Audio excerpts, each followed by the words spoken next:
Welcome to your Get That Nugget for GCSE English Literature. Today we're going to be looking at giving you a framework and a structure for analysing quotations, which will give you a structure for your paragraphs in your literature essays. Today we're going to be focusing on the character of Edward from Blood Brothers, but this session is here to complement your lessons with your teachers and not to replace them in any way. So obviously in Blood Brothers we have the two identical twins, Mickey and Edward. And that's the first place I want to start. When we're talking about Edward, his name is not shortened. He is not Eddie, he is Edward, which automatically tells us that he is of a higher class.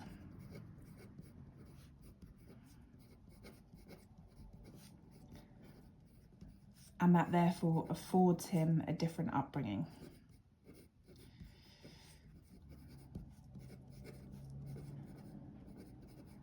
Now, Russell makes that clear in terms of the way he speaks as well. So all of his speech is formal, received pronunciation. And so what this tells us about Edward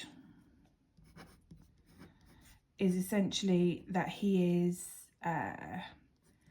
immature and sheltered.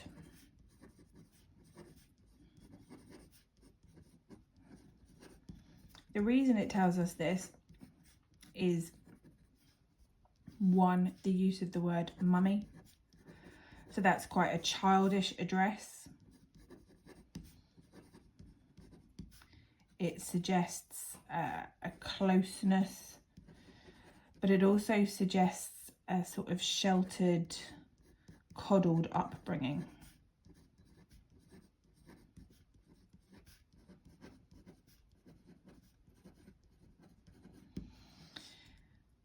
Mummy doesn't allow me to play down here. It suggests that he is controlled by mother.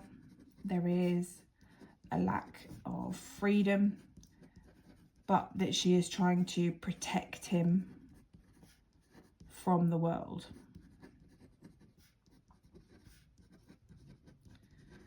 Now, contextually, we can link that to the idea that he is of a higher class. The different ways that the two boys speak show their separation, show their differences. The fact that she is trying to protect him from the world suggests that she is trying to hide the truth of the world. And throughout the play, Edward never really understands what's going on in the world around him.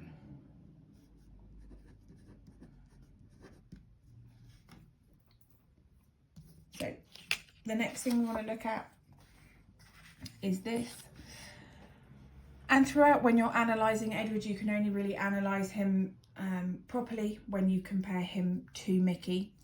So when the policeman goes to discuss the situation, prank implies something very different. So AO1, Edward has advantages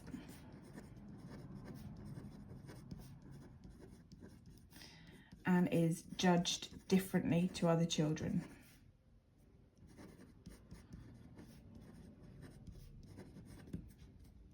AO2,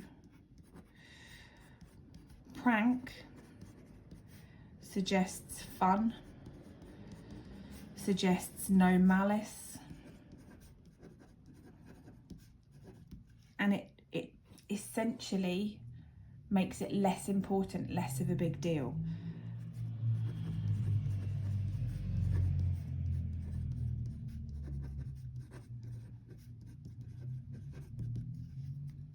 Again, when we come to context, we're going to be talking about the fact that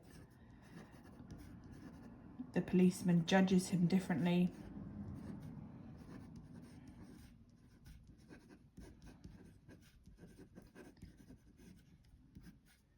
So class can almost eliminate mistakes. What makes Mickey sort of be judged by the policeman is dismissed by the policeman in terms of Edward. So not only are the upper class shown to have more opportunities, but they're also shown to be treated differently. And again, that's about Willie Russell criticising society. Okay, and then the last thing we want to look at is this. And so again, this shows Edward as being sheltered and immature. And the reason for that is that straight away we have a use of taboo language in pissed off. What that taboo language does, again, is show that class divide. This is something that Edward doesn't come across. And so he is excited, almost sort of titillated by the use of this language.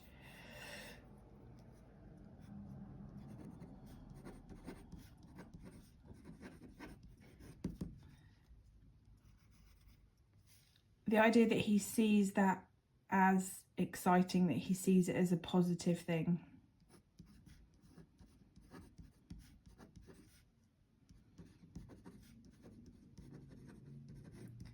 Again, shows that lack of understanding.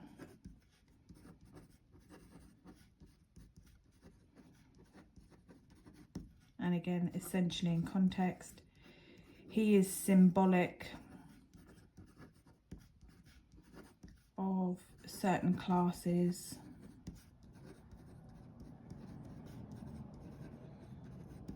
being protected from reality. So what we have then is we have Edward in nearly all of his quotations being shown to be immature, but also incredibly sheltered. So we're going to write a paragraph and look at what that would look like in terms of how we use the assessment objectives. So in answer to the question, how is Russell presented? How is Edward presented by Russell?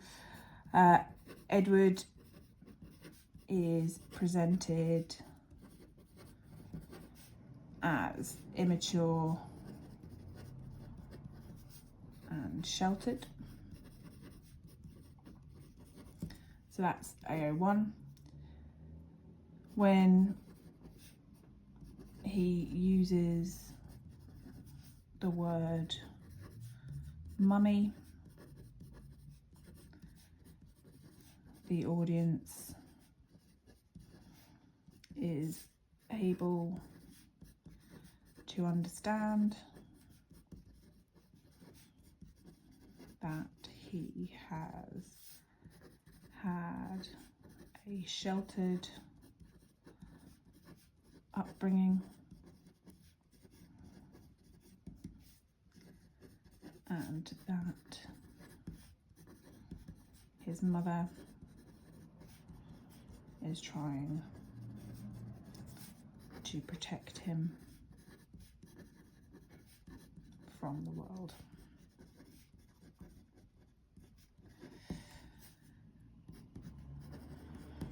This reflects Russell's view of the world, suggesting that the upper classes are protected from the truth of the world and therefore protected from the harsh reality. So we've got AO1 at the top, then AO2, then AO3. In AO3, we're talking directly about the writer and his intentions. So we are bringing that whole paragraph together and linking back to the question. So what I want you to do is either using these 3 quotations or other quotations that you are more comfortable with or that you think are better, answer the question, how does Russell present Edward? You're looking at 3 paragraphs focusing on how Russell presents Edward, but with all of these questions, it's not just how, but it's why. How does Russell present Edward, and why does he do this? If you then write that and show it to your teacher, I'm sure they'll be more than happy to mark it for you.